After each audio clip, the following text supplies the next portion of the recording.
Good afternoon. This is All India Radio and I am Abhishek Mukhopadhyay with the Midday News.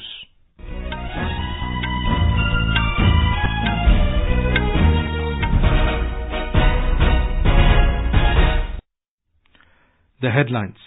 Social media platforms adopt voluntary code of ethics for forthcoming general elections. No political campaign to be run on such platforms in the last 48 hours before end of polling. An army jawan martyred in ceasefire violation by Pakistan in Sunderbani sector of Jammu region. United States again asks Islamabad to take concrete action against terror groups operating from its soil, says China has a responsibility not to shield Pakistan. Holi, the festival of colors, been celebrated with enthusiasm across the country. And in sports, Special Olympic World Games come to a close this evening at Abu Dhabi. India creates history by winning 368 medals.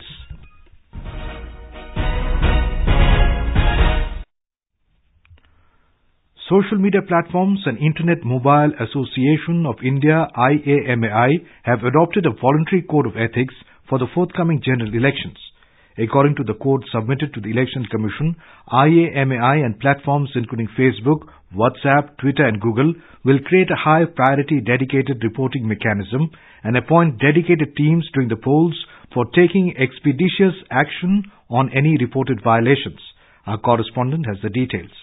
No political campaign will be allowed to run on major social media platforms in the last 48 hours before polling ends. It has also been agreed to provide a mechanism for political advertisers to submit pre-certified advertisement issued by the Media Certification and Monitoring Committee. The code also promises to facilitate transparency in paid political advertisement. The social media companies will take action on content reported by the nodal officer expeditiously in accordance with the law. IAMAI will act as the liaison between social media firms and the poll panel. The code, which comes into operation with immediate effect, has been developed to ensure free, fair and ethical usage of social media platforms to maintain the integrity of the electoral process. The code was submitted to Chief Election Commissioner Sunil Arora in New Delhi yesterday. This is the first time internet-based firms have voluntarily adopted the norms for online campaign. With Dipendra Naveen Kumar, AIR News, Delhi. In Gujarat, the Election Commission has seized more than 95 lakh rupees in cash since the 10th of this month when the Model Code of Conduct came into force. Briefing media in Gandhinagar, State Chief Electoral Officer Dr. S. Murli Krishnan said maximum 25 lakh rupees have been seized from Amreli district of Saurashtra by the flying squad deployed by the Commission in each district.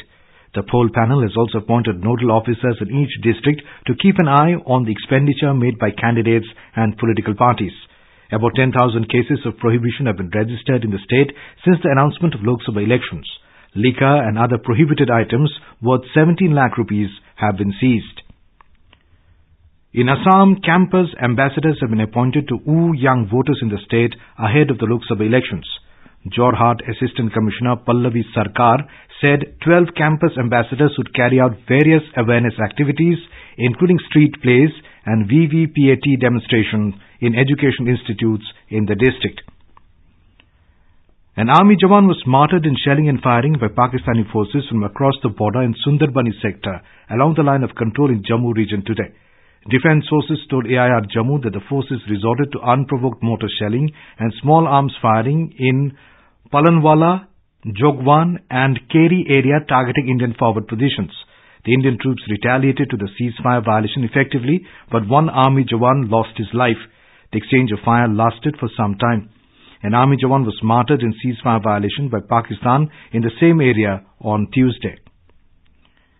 In Jammu and Kashmir, anti-terror operations are in progress at 3 different places in Baramulla and Bandipora districts. Security sources said the operation in Kalantra Kandi Kreri area of Baramulla, which was stopped due to darkness and bad weather last night, resumed this morning, resulting in a gunfight. Some gunshots were reported following the launch of the cordon and search operation in the area last evening. During the search operation, a terror hideout was busted.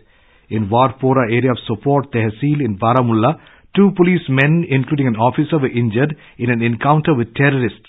The gunfight broke out after hiding terrorists opened fire on a joint team of Army, J&K Police and CRPF.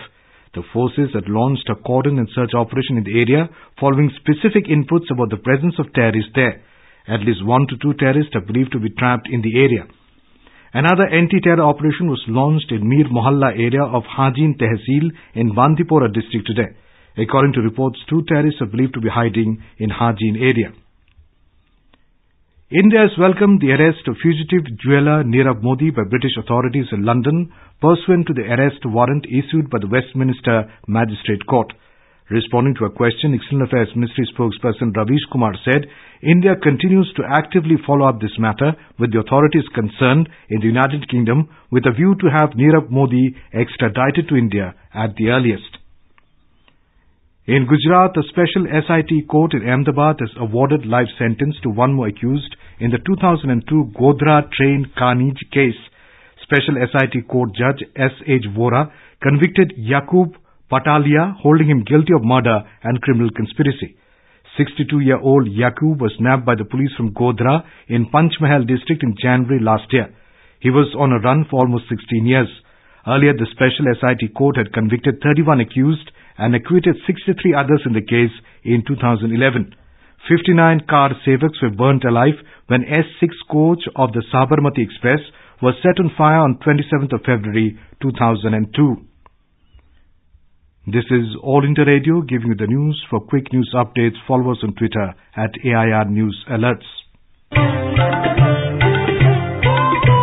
News Services Division of All India Radio is broadcasting a special live program, Janadesh 2019, on the developments related to the upcoming general elections 2019. Tune in to the FM Gold channel of AIR from 4:05 p.m. to 4:30 p.m. every day till the announcement of results to listen to this special program.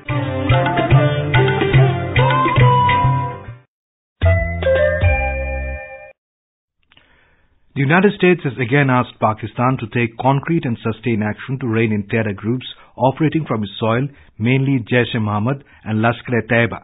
A senior administration official told reporters at the White House that if there is another terror attack on India without Pakistan having made a sustained effort against the groups, it would be extremely problematic for Islamabad. Asked about the steps being taken by Pakistan in the aftermath of the airstrike on terror by the Indian Air Force, the official said Islamabad has taken some initial action, but it is early to make a full assessment. He said US and the international community want to see irreversible and sustained action against terror groups. The official added that Washington is working with international partners to increase pressure on Pakistan. The United States also said China has a responsibility not to shield Pakistan and join the international community in calling on Islamabad to take action against terrorists operating on its soil. A senior Trump administration official expressed deep disappointment over Beijing's decision to block a bid in the United Nations to designate Jaish-e-Mohammed JEM chief Masood Azhar as a global terrorist. New Zealand Prime Minister Jacinda Ardern today announced an immediate ban on the sale of assault rifles and semi-automatic weapons in response to the Christchurch terror attack that killed 50 people. She termed it as an interim measure that will stop a rush of purchases before legislation on the measures takes effect. Meanwhile, police said that all 50 victims of last week's terror attack have been identified, allowing burials to take place. Holi has been celebrated across the country today. The festival of colors signifies the victory of good over evil and the arrival of spring. In Uttar Pradesh, celebrations at Mathura, the birthplace of Lord Krishna, started in temples early this morning. Our Bihar correspondent reports that tight security arrangements have been made in the state to avert any untoward incident during this festival. Additional security forces have been deployed in sensitive areas to ensure peaceful Holi. The Election Commission has asked concerned authorities to monitor activities of politicians and political parties during the celebrations. Intelligence and teams of police and Election Commission have been deployed at slum areas, unauthorized colonies, big hotels and farmhouses to avert the violation of Code of Conduct. The Election Commission has appealed people to inform the Commission immediately if found violation of Model Code of Conduct. With KK Lal from Patna, Farhat Naz, AIR News. Our Guwahati correspondent takes a look at the Holi celebrations in Assam.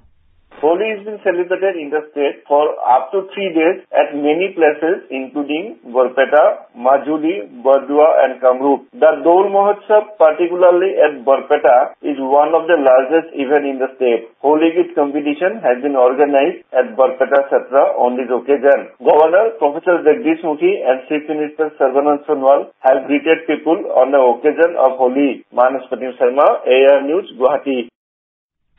Reports of Holi festivities have also been received from abroad. In Sri Lanka, several programs have been organized in the capital Colombo and other parts of the country. This year, the lead was taken by Indian Cultural Centre under the High Commission of India to organize programs and make people celebrate Holi in a grand fashion. In Nepal, the festival was celebrated in Kathmandu Valley and several hilly districts yesterday. Holi is also known as Phagu Purnima in the country. The festival has been celebrated today in Tarai region. President Ramnath Kovind, Vice President M. Venkaiah Naidu and Prime Minister Narendra Modi have greeted the people on the occasion. In his message, President Kovind said, the festival is a celebration of spring and a sense of fraternity and mutual goodwill. He expressed hope that the confluence of colors will bring positive energy to all. Vice President Naidu said it is a festival that expresses joy, camaraderie and conviviality. In a tweet, Mr. Modi expressed hope that the Festival of Joy will deepen the color of unity and harmony. The Special Olympics World Games 2019 come to a close in Abu Dhabi this evening. Some of the biggest names in the world music will perform at the ceremony, which will be held at the Zayed Sports City. Our West Asia correspondent has filed this report. Singers Nicole Scherzinger and Kiala Settle are among those who'll take to the stage in the closing ceremony. The event will also feature the world premiere of the music video for the official song of 2019 Special Olympics, Right Where I'm Supposed to Be. The ceremony will also put volunteers firmly in the spotlight, celebrating the outstanding commitment and dedication of the 20,000 individuals who have been the backbone of the Games. Athletes and coaches will take part in a parade to officially bring the curtain down on the largest sporting and humanitarian event of the year. India has created history at the Games by garnering 368 medals, 85 gold, 154 silver and 129 bronze.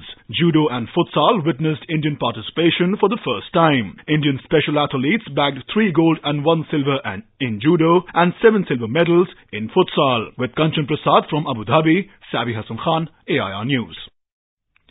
In tennis, India's #1 singles player Prajnesh Gunneswaran has made it to the main draw of the Miami Open, his second straight Masters appearance. Prajnesh defeated Britain Jay Clark 6-4, 6-4 in the second qualifying round of the ATP 1000 tournament in Miami to progress to the main draw. The Indian will meet Jaume Munar of Spain in the first round tomorrow. This is Prajnesh's second straight Masters main draw appearance. He had reached the third round at Indian Wells last week. Prajnesh reached a career-high rank of 84 earlier this week. Today is World Down Syndrome Day. The day is observed on the 21st March every year to raise public awareness about Down syndrome. The theme this year is Leave No One Behind. It focuses on giving opportunities to all people with Down syndrome so that they live fulfilling lives. Also known as trisomy 21, Down syndrome is a genetic disorder caused by the presence of all or part of a third copy of chromosome 21. It is typically associated with physical growth delays, mild to moderate intellectual disability, and characteristic facial features. Boeing 737 MAX and U.S. federal regulators will face the first public grilling by Congress next week over the 2 fatal plane crashes in recent months. Senator Ted Cruz, the Texas Republican, called for a hearing of the Commerce Subcommittee on Aviation and Space for the 27th of this month with 3 transportation officials, notably the acting head of the Federal Aviation Administration, FAA. And now, before we close, the headlines once again. Social media platforms adopt voluntary code of ethics for forthcoming general elections. No political campaign to be run on such platforms in the last 48 hours before end of polling. An army jawan martyred in ceasefire violation by Pakistan in Sunderbani sector of Jammu region. United States again asks Islamabad to take concrete action against terror groups operating from its soil, says China has a responsibility not to shield Pakistan. Holi, the festival of colors, has been celebrated with enthusiasm across the country. And in sports, Special Olympic World Games come to a close this evening at Abu Dhabi. India creates history by winning 368 medals. And for details of these stories and more, log on to our website www.newsonair.nic.in. And with that, we end the Midday News.